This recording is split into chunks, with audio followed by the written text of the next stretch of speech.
Hi guys, and welcome back to my channel. So today I'm going to be doing a video about long distance relationships, which is something I have a lot of experience in.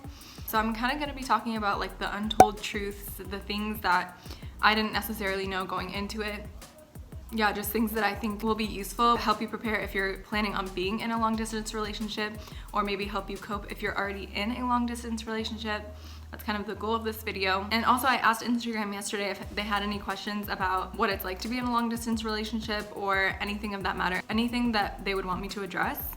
And you guys asked me a few questions, so those will be included at the end of the video. So first it'll just be kind of my take on long distance relationships, and then I'll be answering some questions about long distance relationships. If you're new to my channel, my name is Najia. I post new videos every Tuesday, and my general theme is self-improvement, mental health, and then I often infuse my Islamic values into those conversations. Let's just dive into the topic. And obviously, all of these things that I'm gonna say are my opinion and based on my experience, so other people who are in long distance relationships might experience different things. But for me personally, this is how my experience went. Let me just give you a little bit of background about my long distance relationship. So I'm married, and prior to getting married, my husband and I were like talking because we're Muslim. So prior to getting married, you can't spend time alone in the same room. Like you can't be alone in one room together. You can't touch each other like skin to skin. So you really can't do anything prior to marriage other than just like talk to the person. So for the year that we were like talking prior to getting married, we were long distance. My husband was in Lebanon and I was in Massachusetts. In the summer we got married, and then he went back to Lebanon the following year, and I continued with some classes and I was working, and it was long distance for another year, so it was a total of 2 years. And during the summer prior to him going back to Lebanon, after we got married, we spent some time apart where I was in Massachusetts and he was in Georgia, which is where he's from. So rather than being international long distance, it was like state to state long distance. And then now, so we've been living together for the past 9-10 months or so. And now for the past like month and probably for the next month, we've also been long distance within Lebanon because that's where we live now. So it's been like within the country, and he's really not that far away, but he's just not able to come home very frequently. Like he can come home to visit, but not very frequently. So we've experienced international long distance. We've experienced like interstate long distance where you're like, 24 hours apart driving and like a couple hour flight away. And then we've experienced like a 30-minute drive away long distance. So we've experienced a lot of different kinds of long distance, and I feel like I've learned a lot of things from that. And so that's kind of the background I'm coming from. So then I'll just jump straight into the things that I learned, the untold truths that I didn't really know prior to being in long distance, things that I feel like people don't really talk about as much. I hope that these untold truths about long distance are helpful if you're thinking about being in a long distance relationship or if you're already in one. So the first thing I didn't really know prior to being in a long distance relationship, or I didn't realize it would be like this, is that for me, I found that it doesn't really get easier with time. I feel like when people talk about long distance, they're like, oh, like you'll get used to it after a while, or when people talk about their own experiences, they're like, yeah, but we were long distance for so long, I was used to it, like it was fine, I just got in a rhythm, whatever. And of course you do get into like a rhythm of like your schedule and like the various things that you have to do, work, school, whatever.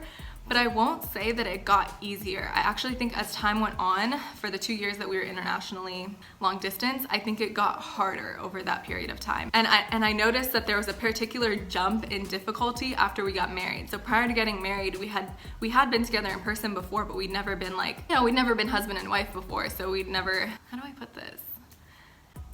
We'd never been married, so there was no like physical connection with each other. It was all just like emotional connection. And so then once after we got married and there was kind of like a physical connection, like an ability to be in the same room alone together and an ability to like, kiss each other, things like that. Once that kind of thing was like allowed for us after we got married, being long distance and having to separate from that became even harder. So that was my experience. And like in our second year of being long distance after we were married, I came and visited my husband in Lebanon. And then I remember when I went back to school, it wasn't like I was like, okay, like now I can go back and I'm feeling refreshed and I've gotten my time with my husband. I came back feeling even more sad because I had just experienced such a great time and I had been able to like spend quality time with my husband in person, which is not something I'd been able to do for like 6 months prior to that. And I just felt like lack of motivation, feeling of sadness, like I just didn't want to go out and do anything even though I had so many things to do, like work and school. So another thing that I've learned from long distance is that not all long distance is equal. If you're like across like the United States from each other, that's gonna be way harder than like being within the same state, for example, and being like, you know, an hour drive away or something. And if you are across country, like in different time zones and what have you, that's gonna be harder than just being like across the United States from each other, if that makes sense. So like the further away you are, the harder it is. And I know this because I've experienced all of those things. So that's just like another thing to keep in mind if you're considering being in a long distance relationship, like how far apart are you going to be? And is there gonna be opportunity for visits, right? Because if it's international, the opportunity decreases. And if it's like, you know, across the country, across the United States, the opportunity is less than if you're in the same state, but like you're far away from each other. So like, I would definitely say that's something to consider. Something that you want to have in a long distance relationship is being able to visit each other so that you have that physical time together, like on a regular basis, whether that be like once a month, once every 2 weeks, whatever, if you can do that. So it takes like more strength to deal with a long distance international relationship. And I mean, you also have to deal with like other, like not only are you not physically together, but you have to deal with different time zones and like matching up your schedules, because like your wake up time might be the other person's sleep time. So you have to figure out, okay, when is gonna be a good time for us to talk, things like that. So it just becomes more challenging, I would say. I've touched upon this a little bit, but this is another thing that I would definitely say you should know going into a long distance relationship, is that if you agree to be in one, there has to be an end goal in sight. You can't just be like, okay, we're just gonna be like this indefinitely. I'm accepting a job here, you're accepting a job there, and we're just gonna live separately, and that's how we're gonna live our lives, unless that like makes you happy somehow. But like generally speaking, there needs to be an end in sight. It needs to be like, okay, well, I'm gonna work this job until I can save up this amount of money, and then I'm gonna try to like find a job here, and we're gonna say that we're gonna put like a 2-year time limit on that, for example. So like you need to like know, okay, when am I gonna be able to be back with this person again, so that you can look forward to that, so you don't just feel like this is like an endless pit of being sad because you're not with your partner, if that makes sense. So like a huge reason I say this is because, you know, when you are in a long distance relationship, you're constantly looking forward. You're like looking to the next time that, you know, you're gonna be able to see that person. I remember I had like countdowns on my phone to like the next time I'd be able to see my husband. And like kind of living that way, or like not really living in the moment, kind of just always living in the future, like, oh, when am I gonna be able to see this person again? Like constantly thinking about the next time I would see my husband, rather than, you know, just enjoying the time and the place that I was living in. And I think that that mentality that like kind of naturally comes with being in a long distance relationship can get exhausting. So knowing when the end is, and like seeing that end and having an end goal in sight is really important and key in being able to get through a long distance relationship. And like originally for me and my husband, we were gonna be apart for like 4 or 5 years because he had university here and I wanted to get my master's in the US, but we decided to cut that time short and make it into just 2 years. And now I'm in Lebanon and like I'm studying something here, and then I'll go do my master's when I'm back in the US, and like he'll support me in doing that. So it's like at a certain point we were like, okay, we did have an end goal in sight, but that end goal was just too far away, and we decided we needed to cut it down and just kind of make sacrifices for each other. Another thing I learned is that like having a talking schedule when you're long distance is key, because if you're in a different time zone, I would definitely say that having a talking schedule is super duper key, because like you're not in the same stage of your day, if that makes sense, at the same time. So there needs to be like an agreement. Okay, this is the time of day when I'm the most free. This is the time of day when you're the most free. We'll kind of usually talk at that time. And if you're not able to talk every day, then just kind of making like a consistent schedule so that you know the next time you're going to be able to have a conversation with that person or FaceTime with that person, because it's so important being long distance to stay connected and to know like the details of the person's day and to feel like you are there with them as much as possible.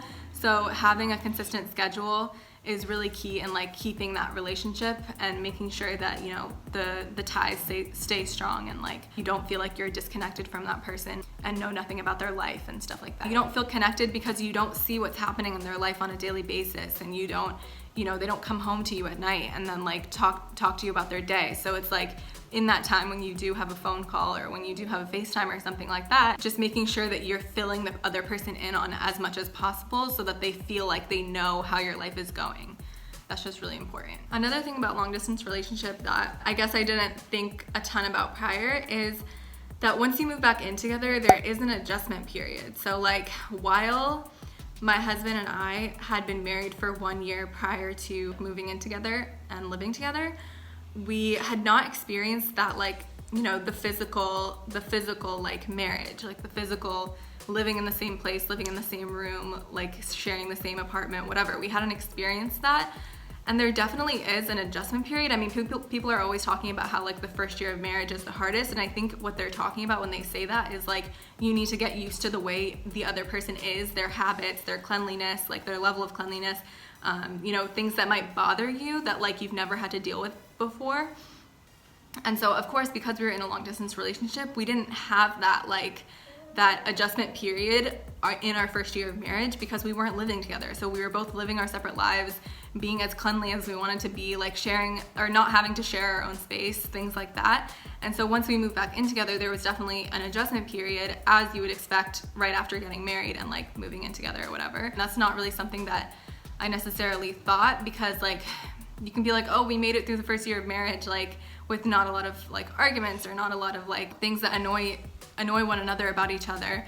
But you know, you're really put to the test, so to speak, when you move in together and you have to deal with those like habits of the other person and things like that. And I'm not even saying that like my first year of marriage has been like horribly difficult. It's been one of the best years of my life. But just like I was saying, with any relationship, moving in with any person, you're gonna have things that like you butt heads about, or things that like habits that you have to just adjust to. And so that's something that kind of happens just after you move in rather than like when you start the relationship. Now I'm gonna go through questions that I was asked on Instagram about dealing with long distance relationships. The first question was, somebody asked, how do you stay strong? And I mean, it's very hard to stay strong because it is a really difficult situation, and it's easy to feel like I was saying in the beginning, like demotivated, like you just don't want to do your work. You just like, you're like, oh, I just miss this person so much, and that feeling is kind of enveloping my emotions or whatever. But there are certain things you can do to kind of make it better, and I would say the first is staying as busy as you possibly can, like filling up your schedule with work or with schoolwork or with like socializing with friends or something. Just being as busy as you can so that you don't have too much time to like think about those feelings of missing the other person and like getting down and things like that. And then also doing a lot of self-care, like when you're alone and you're in a relationship but you're alone because you're long distance, putting as much time into like taking care of yourself, because like it is emotionally kind of a difficult time, or at least it was for me. But like making sure that you do like hair masks and you do face masks and you do like, you know, you get together with your friends and you do those things and you have good long chats with your friends, things like that. So essential in like staying positive and staying strong throughout that experience, just like treating yourself well, if that makes sense. Another person asked, how do you know if it's worth it? I think it depends on the reason for the long distance relationship. I think if a person has to go somewhere, or you have to go somewhere, or whatever, because you need to do something to better yourself, like whether that be like get a different degree, but it has to be somewhere else, or like, you know, learn religion, which is basically what my husband is here doing. He's like learning religion and Arabic. That for me is something that was worth doing long distance for, because that's something that he couldn't find as easily in the United States, and you know, it's gonna make him a better person overall and strengthen us as like a couple unit, and also like when we have children and stuff like that, kind of strengthen us as a family unit, kind of having that religious background. So for me, it was worth it because it was something that he was doing to better himself and to also better like our family once we have one. And so like if somebody is off like pursuing some kind of degree, doing something that's gonna kind of better them, and also better your family unit once you have that family unit, or better your relationship once you're reunited financially or, you know, spiritually or whatever, then I would definitely say that it's worth it. But you kind of have to determine that for yourself and know how much you can handle emotional difficulty and stuff like that to determine whether or not it's worth it, and how much you truly believe that this person is a good person and that they're worth sticking with even through this kind of difficult time. And then also, like I was saying earlier, just like knowing whether or not there's an end in sight. If there's no end in sight, then maybe it's not worth it. Like if your lives are just taking you in two separate directions and you don't see a time when you're going to be able to reunite, then that might not be worth it. But if there's like, oh, this is a temporary thing and then we're going to reunite, then that is more worth it. Another person asked, which thing can help us not be missed by each other so hard? So I guess they're asking like, what can help with like the feeling of missing the other person? Definitely FaceTiming regularly. You want to be able to see their face rather than just hear their voice. Texting all the time, like, you know, giving each other details of the day, what you're doing, what you did, things like that. If like something annoying happened to you at school or at work or whatever, just telling the other person, confiding in them, I think that can help, and it can make you guys feel like you're in the same place, and like, you know about each other's lives, and that connection is staying strong. Another thing that can help with missing is just like regular visits. Like, I know that now that my husband is 30 minutes away and he visits once a week, that feels really good, and it feels way better than like the long distance we had internationally. And like when we do have that moment of reuniting, it's just such a joyous moment. It's kind of like sparks fly in those moments in like a different way than when you're just with each other all the time. Another person asked, how do you deal with feeling disconnected with your long distance spouse? So I think I addressed this a lot in the video. I'll just reiterate kind of. So I think it depends on like why you feel disconnected. If it's emotionally disconnected, or like disconnected from their day-to-day life, then I would definitely say, just like what I said before, keeping each other up to date on the details of your day, confiding in each other. If your feeling of disconnection, I guess, is a physical disconnection, I mean, that is what long distance is, right? So like when you sign up to be in a long distance relationship, you're signing up to be physically disconnected from that person. And of course, things like FaceTime and stuff like that will help. But like you're never going to be fully physically connected with that person unless you're with them in person. So I think things that can help with that is just kind of filling that void with like physically hanging out with your friends, or like, you know, doing things with other people, having like sleepovers with your friends, things like that. Can help with just like having that human connection, I guess. But like, you're never gonna feel fully physically connected with that person unless you're with them in person, and that simply is the truth. So that's pretty much everything. Those were most of the questions I received, and basically all the things that I've learned from long distance relationships. Let me know if you have any other questions, any other advice questions or anything like that in the comments below, because yeah, I'll definitely answer if there's anything I didn't really address. I hope you enjoyed this video. Don't forget to give it a like if you enjoyed it. Yeah, don't forget to subscribe to my channel for new videos every Tuesday, and I will see you guys next week. Thank you so much for watching. Bye.